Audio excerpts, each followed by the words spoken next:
बचपन में अक्सर हमें एक बात सुनने को मिलती है, अभी तुम छोटे हो इसलिए इस काम में हाथ मत डालो। यह सुनते ही कई बार मन में विचार आता है कि काश हम बड़े होते तो कोई हमें यूं ना टोकता।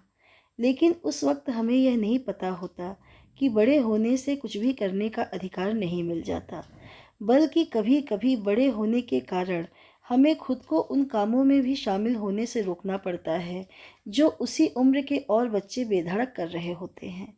जानते हैं क्यों? क्योंकि वे बच्चे अपने घर में किसी से बड़े नहीं होते। आज हम सुनेंगे एक ऐसे ही बड़े भाई साहब की कहानी जो हैं तो छोटे ही, लेकिन घर में उनसे छोटा एक और भाई है। उससे उम्र में केवल कुछ साल बड़ा होने के कारण उनसे बड़ी बड़ी अपेक्षाएं की जाती हैं। बड़ा होने के नाते वह खुद भी यही चाहते हैं और कोशिश करते हैं कि वह जो कुछ भी करें वह छोटे भाई के लिए एक मिसाल का काम करे। इस आदर्श स्थिति को बनाए रखने के चक्कर में बड़े साहब का बचपना तिरोहित हो जाता है। आइए सुनते हैं कथा सम्राट मुंशी प्रेमचंद की कहानी बड़े भाई साहब। मेरे भाई साहब मुझसे 5 साल बड़े, लेकिन केवल 3 दर्जे आगे। उन्होंने भी उसी उम्र में पढ़ना शुरू किया था जब मैंने शुरू किया, लेकिन तालीम जैसे महत्व के मामले में वह जल्दबाजी से काम लेना पसंद ना करते थे। इस भवन की बुनियाद खूब मजबूत डालना चाहते थे जिस पर आलीशान महल बन सके। 1 साल का काम 2 साल में करते थे, कभी कभी 3 साल भी लग जाते थे। बुनियाद ही पुख्ता ना हो तो मकान कैसे पायदार बने। मैं छोटा था, वह बड़े थे। मेरी उम्र 9 साल की थी, वह 14 साल के थे। उन्हें मेरी तंबीह और निगरानी का पूरा और जन्मसिद्ध अधिकार था, और मेरी शालीनता इसी में थी कि उनके हुक्म को कानून समझूं। वह स्वभाव से बड़े अध्ययनशील थे, हर दम किताब खोले बैठे रहते और शायद दिमाग को आराम देने के लिए कभी कॉपी पर, किताब के हाशियों पर चिड़ियों, कुत्तों, बिल्लियों की तस्वीरें बनाया करते थे। कभी कभी एक ही नाम या शब्द या वाक्य 10-20 बार लिख डालते। कभी एक शेर को बार बार सुंदर अक्षरों में नकल करते। कभी ऐसी शब्द रचना करते जिसमें ना कोई अर्थ होता ना कोई सामंजस्य। मसलन एक बार उनकी कॉपी पर मैंने यह इबारत देखी, स्पेशल, अमीना, भाइयों भाइयों, दरअसल, भाई भाई, राधे श्याम, श्रीयुत राधे श्याम। 1 घंटे तक इसके बाद एक आदमी का चेहरा बना हुआ था। मैंने बहुत चेष्टा की इस पहेली का कोई अर्थ निकालूं, लेकिन असफल रहा और उनसे पूछने का साहस ना हुआ। वह 9वीं जमात में थे, मैं 5वीं में। उनकी रचनाओं को समझना मेरे लिए छोटा मुंह बड़ी बात थी। मेरा जी पढ़ने में बिल्कुल ना लगता था। 1 घंटा भी किताब लेकर बैठना पहाड़ था। मौका पाते ही हॉस्टल से निकलकर मैदान में आ जाता और कभी कंकरियां उछालता, कभी कागज की तितलियां उड़ाता, और कहीं कोई साथी मिल गया तो पूछना ही क्या। कभी 4 दीवारी पर चढ़कर नीचे कूद रहे हैं, कभी फाटक पर सवार उसे आगे पीछे चलाते हुए मोटर कार का आनंद उठा रहे हैं। लेकिन कमरे में आते ही भाई साहब का वह रुद्र रूप देखकर प्राण सूख जाते। उनका पहला सवाल यह होता, कहाँ थे? हमेशा यही सवाल इसी ध्वनि में हमेशा पूछा जाता था, और इसका जवाब मेरे पास केवल मौन था। ना जाने मेरे मुंह से यह बात क्यों ना निकलती कि जरा बाहर खेल रहा था। मेरा मौन कह देता था कि मुझे अपना अपराध स्वीकार है, और भाई साहब के लिए उसके सिवा और कोई इलाज न था कि स्नेह और रोज से मिले हुए शब्दों से मेरा सत्कार करें। इस तरह अंग्रेजी पढ़ोगे तो जिंदगी भर पढ़ते रहोगे और एक हर्फ ना आएगा। अंग्रेजी पढ़ना कोई हंसी खेल नहीं है कि जो चाहे पढ़ ले। नहीं, ऐरा गैरा नत्थु खैरा सभी अंग्रेजी के विद्वान हो जाते। यहाँ रात दिन आंखें फोड़नी पड़ती हैं और खून जलाना पड़ता है, तब कहीं यह विद्या आती है। और आती क्या है, हाँ कहने को आ जाती है। बड़े बड़े विद्वान भी शुद्ध अंग्रेजी नहीं लिख सकते, बोलना तो दूर रहा। और मैं कहता हूँ तुम कितने घोंघा हो कि मुझे देखकर भी सबक नहीं लेते। मैं कितनी मेहनत करता हूँ यह तुम अपनी आंखों से देखते हो। अगर नहीं देखते तो यह तुम्हारी आंखों का कसूर है, तुम्हारी बुद्धि का कसूर है। इतने मेले तमाशे होते हैं, मुझे तुमने कभी कहीं जाते देखा है? रोज ही क्रिकेट और हॉकी मैच होते हैं। मैं पास नहीं फटकता, हमेशा पढ़ता रहता हूँ। उस पर भी एक एक दर्जे में 2-2, 3-3 साल पढ़ा रहता हूँ। फिर भी तुम कैसे आशा करते हो कि तुम यूँ खेल कूद में वक्त गंवाकर पास हो जाओगे? मुझे तो 2 ही 3 साल लगते हैं, तुम उम्र भर इसी दर्जे में पड़े सड़ते रहोगे। अगर तुम्हें इस तरह उम्र गंवानी है तो बेहतर है घर चले जाओ और मज़े से गुल्ली डंडा खेलो। दादा की गाढ़ी कमाई के रुपए क्यों बर्बाद करते हो? मैं यह लताड़ सुनकर आंसू बहाने लगता। जवाब ही क्या था? अपराध तो मैंने किया, लताड़ कौन सहे? भाई साहब उपदेश की कला में निपुण थे। ऐसी ऐसी लगती बातें कहते, ऐसे ऐसे सूक्ति वार चलाते कि मेरे जिगर के टुकड़े टुकड़े हो जाते और हिम्मत टूट जाती। इस तरह जान तोड़कर मेहनत करने की शक्ति मैं अपने में ना पाता था और उस निराशा में जरा देर के लिए मैं सोचने लगता, क्यों ना घर चला जाऊं? जो काम मेरे बूते के बाहर है उसमें हाथ डालकर क्यों अपनी ज़िंदगी खराब करूं? मुझे अपना मूर्ख रहना मंजूर था, लेकिन उतनी मेहनत से मुझे तो चक्कर आ जाता था। लेकिन घंटे 2 घंटे के बाद निराशा के बादल फट जाते और मैं इरादा करता कि आगे से खूब जी लगाकर पढ़ूंगा। चटपट एक टाइम टेबल बना डालता। बिना पहले से नक्शा बनाए कोई स्कीम तैयार किए हुए काम कैसे शुरू करूं? टाइम टेबल में खेल कूद की मत बिल्कुल उड़ जाती। प्रातःकाल 6 बजे उठना, मुंह हाथ धो नाश्ता कर पढ़ने बैठ जाना। 6 से 8 तक अंग्रेजी, 8 से 9 तक हिसाब, 9 से 9:30 तक इतिहास, फिर भोजन और स्कूल। 3:30 बजे स्कूल से वापस होकर आधा घंटा आराम। 4 से 5 तक भूगोल, 5 से 6 तक ग्रामर, आधा घंटा हॉस्टल के सामने ही टहलना। 6:30 से 7 तक अंग्रेजी कंपोजिशन, फिर भोजन करके 8 से 9 तक अनुवाद, 9 से 10 तक हिंदी, 10 से 11 तक विविध विषय, फिर विश्राम। मगर टाइम टेबल बना लेना एक बात है, उस पर अमल करना दूसरी बात। पहले ही दिन उसकी अवहेलना शुरू हो जाती। मैदान की वह सुखद हरियाली, हवा के हल्के हल्के झोंके, फुटबॉल की वह उछल कूद, कबड्डी के वह दांव-घात, वॉलीबॉल की वह तेजी और फुर्ती मुझे अज्ञात और अनिवार्य रूप से खींच ले जाती और वहां जाते ही मैं सब कुछ भूल जाता। वह जानलेवा टाइम टेबल, वह आँख फोड़ पुस्तकें किसी की याद न रहती और भाई साहब की नसीहत और फजीहत का अवसर मिल जाता। मैं उनके साय से भागता, उनकी आंखों से दूर रहने की चेष्टा करता। कमरे में इस तरह दबे पांव आता कि उन्हें खबर ना हो। उनकी नज़र मेरी ओर उठी और मेरे प्राण निकले। हमेशा सिर पर एक नंगी तलवार सी लटकती मालूम होती। फिर भी जैसे मौत और विपत्ति के बीच भी आदमी मोह और माया के बंधन में जकड़ा रहता है, मैं फटकार और घुड़कियां खाकर भी खेल कूद का तिरस्कार ना कर सकता था। सालाना इम्तिहान हुआ। भाई साहब फेल हो गए, मैं पास हो गया और दर्जे में प्रथम आया। मेरे और उनके बीच में केवल 2 साल का अंतर रह गया। जी में आया भाई साहब को आड़े हाथों लूं। आपकी वह घोर तपस्या कहाँ गई? मुझे देखिए, मज़े से खेलता भी रहा और दर्जे में अव्वल भी हूँ। लेकिन वह इतने दुखी और उदास थे कि मुझे उनसे दिली हमदर्दी हुई और उनके घाव पर नमक छिड़कने का विचार ही लज्जास्पद जान पड़ा। हाँ, अब मुझे अपने ऊपर कुछ अभिमान हुआ और आत्मसम्मान भी बढ़ा। भाई साहब का वह रौब मुझ पर ना रहा। आज़ादी से खेल कूद में शरीक होने लगा। दिल मजबूत था। अगर उन्होंने फिर मेरी फजीहत की तो साफ कह दूंगा, आपने अपना खून जलाकर कौन सा तीर मार लिया? मैं तो खेलते कूदते दर्जे में अव्वल आ गया। जवान से यह हेकड़ी जताने का साहस ना होने पर भी मेरे रंग ढंग से साफ जाहिर होता था कि भाई साहब का वह आतंक मुझ पर नहीं था। भाई साहब ने इसे भांप लिया। उनकी सहज बुद्धि बड़ी तीव्र थी और एक दिन जब मैं भोर का सारा समय गुल्ली डंडे की भेंट करके ठीक भोजन के समय लौटा तो भाई साहब ने मानो तलवार खींच ली और मुझ पर टूट पड़े। देखता हूँ इस साल पास हो गए और दर्जे में अव्वल आ गए तो तुम्हें दिमाग हो गया है। मगर भाईजान, घमंड तो बड़े बड़े का नहीं रहा। तुम्हारी क्या हस्ती है? इतिहास में रावण का हाल तो पढ़ा ही होगा। उसके चरित्र से तुमने कौन सा उपदेश लिया या यूं ही पढ़ गए? मगर इम्तहान पास कर लेना कोई चीज़ नहीं, असल चीज़ है बुद्धि का विकास। जो कुछ पढ़ो उसका अभिप्राय समझो। रावण भूमंडल का स्वामी था। ऐसे राजाओं को चक्रवर्ती कहते हैं। आजकल अंग्रेजों के राज्य का विस्तार बहुत बढ़ा हुआ है, पर इन्हें चक्रवर्ती नहीं कह सकते। संसार में अनेक राष्ट्र अंग्रेजों का आधिपत्य स्वीकार नहीं करते, बिल्कुल स्वाधीन हैं।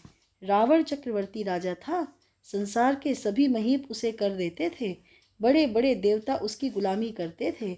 आग और पानी के देवता भी उसके दास थे। मगर उसका अंत क्या हुआ? घमंड ने उसका नाम निशान तक मिटा दिया। कोई उसे एक चुल्लू पानी देने वाला भी ना बचा। आदमी और जो चाहे कुकर्म करे, पर अभिमान न करे। इतराए नहीं, अभिमान किया और दीन दुनिया दोनों से गया। शैतान का हाल भी पढ़ा ही होगा। उसे यह अभिमान हुआ था कि ईश्वर का उससे बढ़कर सच्चा भक्त कोई है ही नहीं। अंत में यह हुआ कि स्वर्ग से नरक में धकेल दिया गया। शाहे रूम ने भी एक बार अहंकार किया था, भीख मांग मांग कर मर गया। तुमने तो अभी केवल एक दर्जा पास किया है और अभी से तुम्हारा सिर फिर गया। तब तो तुम आगे बढ़ चुके। यह समझ लो कि तुम अपनी मेहनत से पास नहीं हुए। अंधे के हाथ बटेर लग गई। मगर बटेर केवल एक बार हाथ लग सकती है, बार बार नहीं लग सकती। कभी कभी गुल्ली डंडे में भी अंधा चोट निशाना पड़ जाता है। इससे कोई सफल खिलाड़ी नहीं हो जाता। सफल खिलाड़ी वह है जिसका कोई निशाना खाली न जाए। मेरे फेल होने पर मत जाओ। मेरे दर्जे में आओगे तो दांतों पसीना आ जाएगा। जब अलजबरा और जामेट्री के लोहे के चने चबाने पड़ेंगे और इंग्लिस्तान का इतिहास पढ़ना पड़ेगा। बादशाहों के नाम याद रखना आसान नहीं। 8-8 हेनरी हो गुजरे हैं। कौन सा कांड किस हेनरी के समय में हुआ, क्या यह याद कर लेना आसान समझते हो? हेनरी 7वें की जगह हेनरी 8वां लिखा और सब नंबर गायब। सफा चट। सिफर भी ना मिलेगा, सिफर भी। हो किस ख्याल में?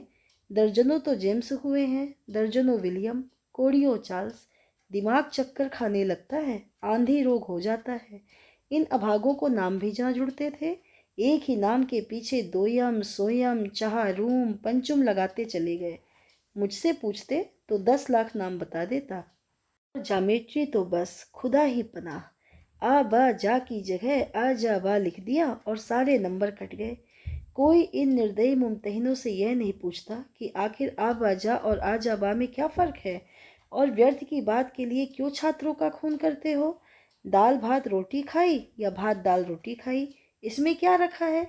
मगर इन परीक्षकों को क्या परवाह? वह तो वही देखते हैं जो पुस्तक में लिखा है।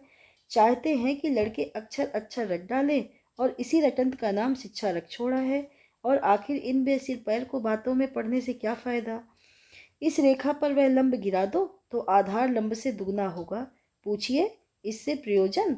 दुगना नहीं चौगुना हो जाए या आधा ही रहे, मेरी बला से। लेकिन परीक्षा में पास होना है तो यह सब खुराफात याद करनी पड़ेगी। कह दिया, समय की पाबंदी पर एक निबंध लिखो जो 4 पन्नों से कम ना हो। अब आप कॉपी खोले सामने रखें, कलम हाथ में लिए उसके नाम को रोइए।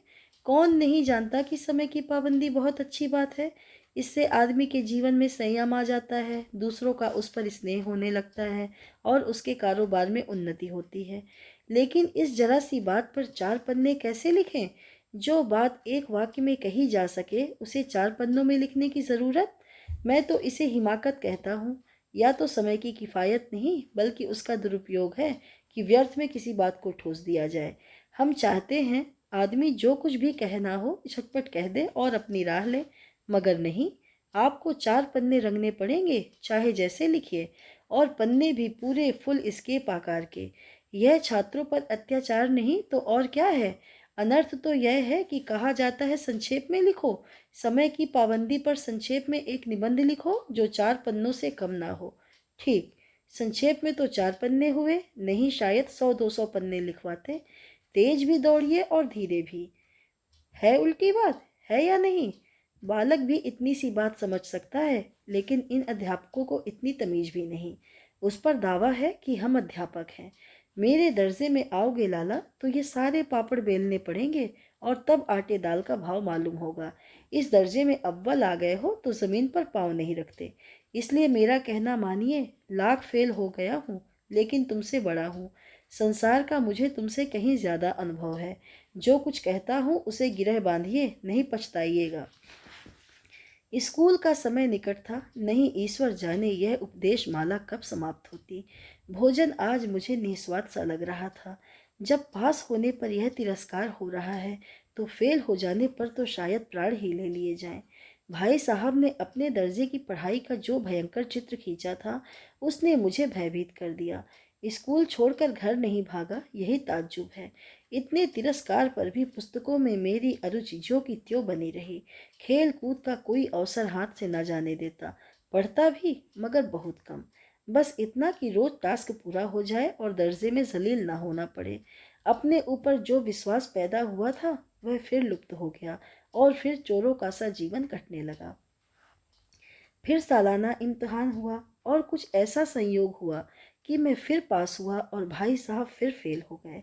मैंने बहुत मेहनत नहीं की पर न जाने कैसे दर्जे में अव्वल आ गया। मुझे खुद अचरज हुआ। भाई साहब ने प्राणांतक परिश्रम किया। कोर्स का एक एक शब्द चाट गए थे। 10 बजे रात तक इधर, 4 बजे भोर से उधर, 6 से 9:30 तक स्कूल जाने के पहले। मुद्रा कांतहीन हो गई थी मगर बेचारे फेल हो गए। मुझे उन पर दया आती थी। नतीजा सुनाया गया तो वह रो पड़े और मैं भी रोने लगा। अपने पास होने की खुशी आधी हो गई। मैं भी फेल हो गया होता तो भाई साहब को इतना दुख ना होता, लेकिन विधि की बात कौन टाले। मेरे और भाई साहब के बीच में अब केवल एक दर्जे का अंतर और रह गया। मेरे मन में एक कुटिल भावना उदय हुई कि कहीं भाई साहब एक साल और फेल हो जाएं तो मैं उनके बराबर हो जाऊं। फिर वह किस आधार पर मेरी फजीहत कर सकेंगे। लेकिन मैंने इस विचार को दिल से बलपूर्वक निकाल डाला। आखिर वह मुझे मेरे हित के विचार से ही तो डांटते हैं। मुझे इस वक्त अप्रिय लगता है अवश्य, मगर यह शायद उनके उपदेशों का ही असर है कि मैं दनादन पास हो जाता हूँ और इतने अच्छे नंबरों से। अब भाई साहब कुछ नरम पड़ गए थे। कई बार मुझे डांटने का अवसर पाकर भी उन्होंने धीरज से काम लिया। शायद अब वह यह खुद समझने लगे थे कि मुझे डांटने का अधिकार उन्हें नहीं रहा, या रहा भी तो बहुत कम। मेरी स्वच्छंदता भी बढ़ी। मैं उनकी सहिष्णुता का अनुचित लाभ उठाने लगा। मुझे कुछ ऐसी धारणा हुई कि मैं पास ही हो जाऊंगा, पढ़ूं या ना पढ़ूं। मेरी तकदीर बलवान है। इसलिए भाई साहब के डर से जो थोड़ा बहुत पढ़ लिया करता था वह भी बंद हुआ। मुझे कनकौवे उड़ाने का नया शौक पैदा हो गया था और अब सारा समय पतंगबाजी की भेंट होता था। फिर भी मैं भाई साहब का अदब करता था और उनकी नज़र बचाकर कनकौवे उड़ाता था। मांझा देना, कन्ने बांधना, पतंग टूर्नामेंट की तैयारियां आदि समस्याएं सब गुप्त रूप से हल की जाती थी। मैं भाई साहब को यह संदेह न करने देता था कि उनका सम्मान मेरी और लिहाज मेरी नज़रों में कम हो गया है। एक दिन संध्या समय हॉस्टल से दूर मैं एक कनकौवा लूटने बेतहाशा दौड़ा जा रहा था। आंखें आसमान की ओर थी और मन उस पर आकाशगामी पथिक की ओर, जो मंद गति से झूमता पतन की ओर चला आ रहा था।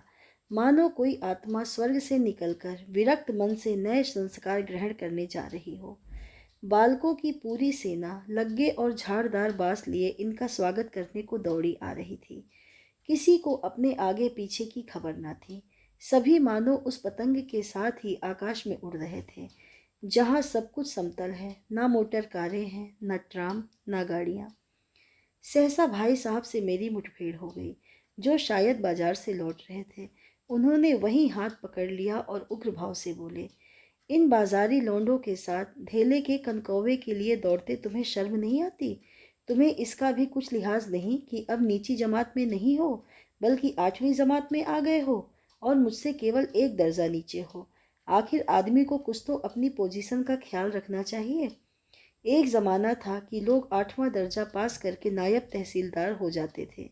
मैं कितने ही मिगिलचियों को जानता हूँ जो आज अव्वल दर्जे के डिप्टी मजिस्ट्रेट या सुपरिटेंडेंट हैं। कितने ही 8वीं जमात वाले हमारे लीडर और समाचार पत्रों के संपादक हैं। बड़े बड़े विद्वान उनकी मातहती से काम करते हैं और तुम उसी 8वें दर्जे में आकर बाजारी लौंडों के साथ कनकौवे के लिए दौड़ रहे हो। मुझे तुम्हारी इस कम अकली पर दुख होता है।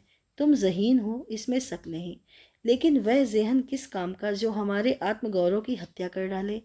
तुम अपने दिल में समझते होगे मैं भाई साहब से महज एक दर्जा नीचे हूँ और अब उन्हें मुझको कुछ कहने का हक नहीं है, लेकिन यह तुम्हारी गलती है। मैं तुमसे 5 साल बड़ा हूँ और चाहे आज तुम मेरी ही जमात में आ जाओ और परीक्षकों का यही हाल है तो निसंदेह अगले साल तुम मेरे समकक्ष हो जाओगे और शायद एक साल बाद मुझसे आगे भी निकल जाओ। लेकिन मुझमें और तुम में जो 5 साल का अंतर है उसे तुम क्या खुदा भी नहीं मिटा सकता। मैं तुमसे 5 साल बड़ा हूँ और हमेशा रहूँगा। मुझे दुनिया का और ज़िंदगी का जो तजुर्बा है तुम उसकी बराबरी नहीं कर सकते, चाहे तुम एमए और डी फिल और डी लिट ही क्यों ना हो जाओ। समझ किताबें पढ़ने से नहीं आती, दुनिया देखने से आती है। हमारी अम्मा ने कोई दर्जा नहीं पास किया और दादा भी शायद 5वीं 6ठी जमात के आगे नहीं गए, लेकिन हम दोनों चाहे सारी दुनिया की विद्या पढ़ लें, अम्मा और दादा को हमें समझाने और सुधारने का अधिकार हमेशा रहेगा। केवल इसलिए नहीं कि वे हमारे जन्मदाता हैं, बल्कि इसलिए कि उन्हें दुनिया का हमसे ज़्यादा तजुर्बा है और रहेगा। अमेरिका में किस तरह की राज व्यवस्था है और 8वें हेनरी ने कितने ब्याह किए और आकाश में कितने नक्षत्र हैं, यह बात चाहे उन्हें मालूम ना हो, लेकिन हजारों ऐसी बातें हैं जिनका ज्ञान हमें हमसे और तुमसे ज़्यादा है। अरे आज मैं बीमार हो जाऊं तो तुम्हारे हाथ पांव फूल जाएंगे, दादा को तार देने के सिवा तुम्हें और कुछ ना सूझेगा। लेकिन तुम्हारी जगह दादा हो तो किसी को तार ना दे, ना घबराए, ना बदहवास हो। पहले खुद मरज पहचान कर इलाज करेंगे, उसमें सफल ना हुए तो किसी डॉक्टर को बुलाएंगे। बीमारी तो खैर बड़ी चीज़ है, हम तुम तो इतना भी नहीं जानते कि महीने भर का खर्च महीना भर कैसे चले। जो कुछ दादा भेजते हैं उसे हम 20-22 तक खर्च कर डालते हैं और फिर पैसे पैसे को मोहताज हो जाते हैं। नाश्ता बंद हो जाता है, धोबी और नाई से मुंह चुराने लगते हैं। लेकिन जितना आज हम तुम खर्च कर रहे हैं उसके आधे में दादा ने अपनी उम्र का बड़ा भाग इज्जत और नेकनामी के साथ निभाया है और कुटुंब का पालन किया है, जिसमें सब मिलाकर 9 आदमी थे। अपने हेडमास्टर साहब ही को देखो, एमए है कि नहीं, और यहाँ के नहीं, ऑक्सफोर्ड के 1000 रुपये पाते हैं, लेकिन उनके घर का इंतज़ाम कौन करता है? उनकी बूढ़ी माँ। हेडमास्टर साहब की डिग्री यहाँ बेकार हो गई। पहले खुद घर का इंतजाम करते थे, खर्च पूरा ना पड़ता था, कर्जदार रहते थे। जब से उनकी माताजी ने प्रबंध अपने हाथ में ले लिया है, जैसे घर में लक्ष्मी आ गई है। तो भाईजान, यह गरूर दिल से निकाल डालो कि तुम मेरे समीप आ गए हो और अब स्वतंत्र हो। मेरे देखते तुम बेराह न चलने पाओगे। अगर तुम यूं ही ना मानोगे तो मैं थप्पड़ का प्रयोग भी कर सकता हूँ। मैं जानता हूँ तुम्हें मेरी बातें जहर लग रही हैं। मैं उनकी इस नई युक्ति से नतमस्तक हो गया। मुझे आज सचमुच अपनी लघुता का अनुभव हुआ और भाई साहब के प्रति मेरे मन में श्रद्धा उत्पन्न हुई। मैंने सजल आंखों से कहा, हरगिज नहीं, आप जो कुछ फरमा रहे हैं वह बिल्कुल सच है और आपको उसके कहने का अधिकार है। भाई साहब ने मुझे गले से लगा लिया और बोले, मैं कनकौवे उड़ाने को मना नहीं करता, मेरा भी जी ललचाता है, लेकिन क्या करूं? खुद बेराह चलूं तो तुम्हारी रक्षा कैसे करूं? यह कर्तव्य भी तो मेरे सिर है। संयोग से उसी वक्त एक कटा हुआ कनकौवा हमारे ऊपर से गुजरा। उसकी डोर लटक रही थी। लड़कों का एक गोल पीछे पीछे दौड़ा चला आता था। भाई साहब लंबे हैं ही, उछलकर उसकी डोर पकड़ ली और बेतहासा हॉस्टल की तरफ दौड़े। मैं पीछे पीछे दौड़ रहा था।